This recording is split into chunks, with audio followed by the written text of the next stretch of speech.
Hi, guy number 2 here, and in this video I take on the challenge of building a dragon and sending it to space. So I got two building, and since this is more of a creative build, I have kept more of the actual build process in. However, if you just want to see the final craft and how it flies, you can skip to around 7 minutes and 30 seconds in. Anyway, as you have probably already noticed, I didn't want to just build a dragon. Instead, I had this image in my head of a dragon perched on top of some rocks.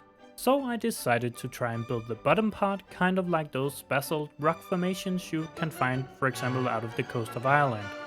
Kind of like this picture. I quickly decided that the dragon was gonna be built mainly out of fuel tanks. Granted, that made the legs look kind of chubby. I had to decide on a body and I went with one of the adaptive fuel tanks, since it gave a little bit more play in how it looked.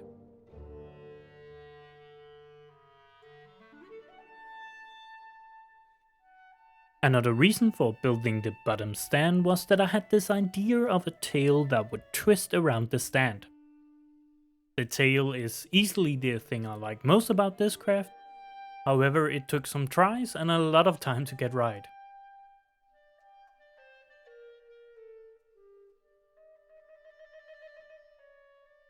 I hope you can still follow the build process even though I have sped up the video quite fast.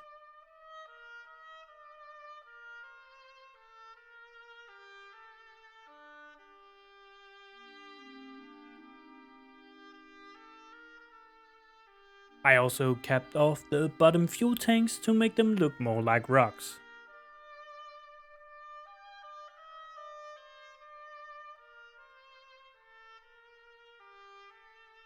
There wasn't really any method to how I did it, I just started from one end and kept checking if it looked alright.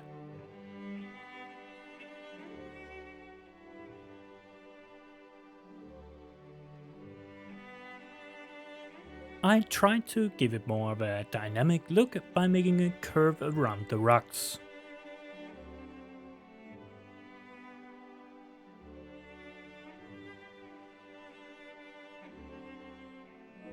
Even before building this dragon, I already knew that there were quite the risk of this craft being very unstable, given that I would rather distribute the weight a little bit uneven if it looked better. I therefore made sure to include some RCS and monopropellant. Using this monopropellant tank, I also thought it gave a little bit of play to the skin of the dragon.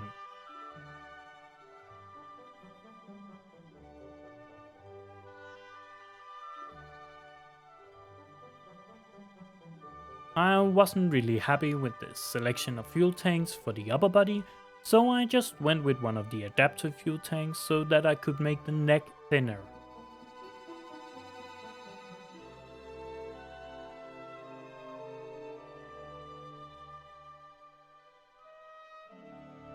However, looking at it right now, I think it gives it a bit of a dinosaur vibe. I also think that placing the legs a little bit further apart would have made it look much better.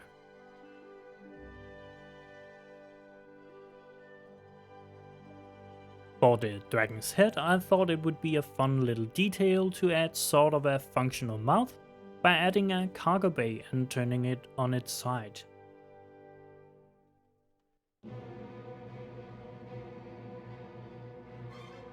To hide the engines inside the bottom stand, I used the shrouds on the engine plates.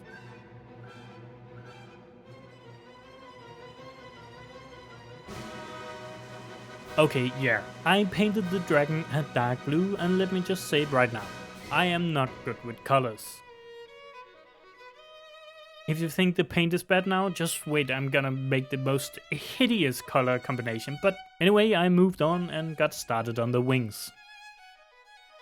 To get a bit more structural soundness, I added a few beams. In that way, I would also be able to split up the wings in two.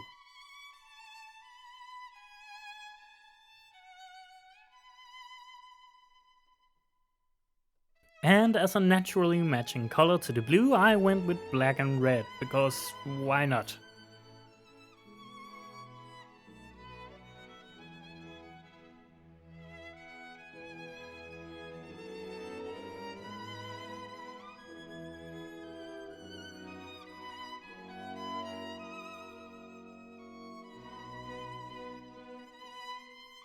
I rotated the second part of the wings to give it a more dynamic pose.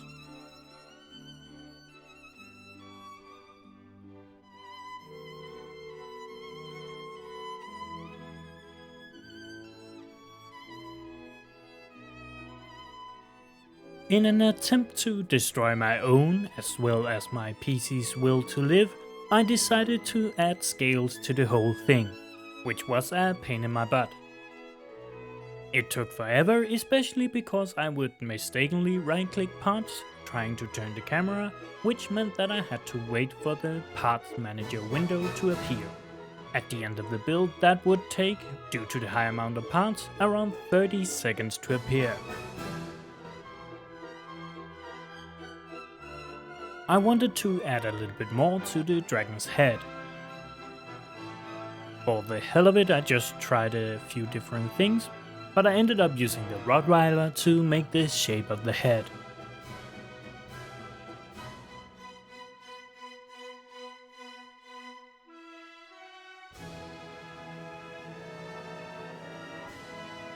I then decided to add some of the golden fuel tanks as eyes. Made it look kind of silly, but I liked it.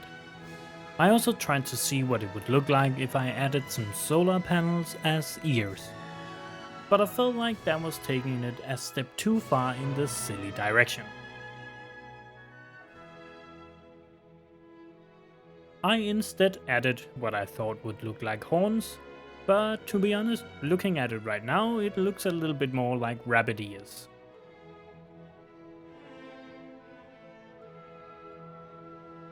I also got the idea to use some of the air intakes as eye sockets. I'm not sure they added anything.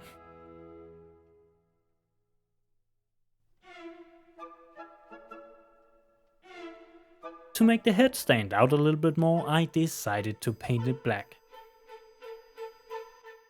And here we are, the dragon in all its glory. I decided to add some reaction wheels underneath the engines to try and make it more stable.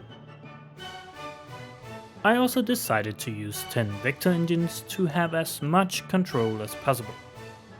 So I got ready to send it. I didn't have the best frame rate, so I have decided to speed up these clips as well.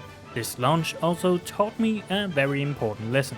The countdown can actually be useful. As you can see here, I'm panicking and trying to pull everything down into the first stage, but luckily I did it in time. And off it went. It was a little bit unstable, funny enough, so I had to wait to do any turns until we got out of the thicker part of the atmosphere. If I had to say so myself, I really enjoyed this view of a dragon leaving KSC. At around 20 kilometers, I was able to begin the turn. I was actually pretty surprised by how well it held together. Sure, I had placed a lot of struts in strategic places, but then again I wasn't really sure what to expect. And just like that, it had achieved a stable orbit. And now the only thing left was to see the mouth spewing some fire. And while we enjoy the view and wait for the fire display, I just want to quickly say a huge thanks to all the people that watched the last video and liked and subscribed. It got a lot more views than I expected, and I truly appreciate every single one of them. I hope as we watch my dragon spew some fire that you have enjoyed this video, and if you have, please consider leaving a like and subscribe. See you next.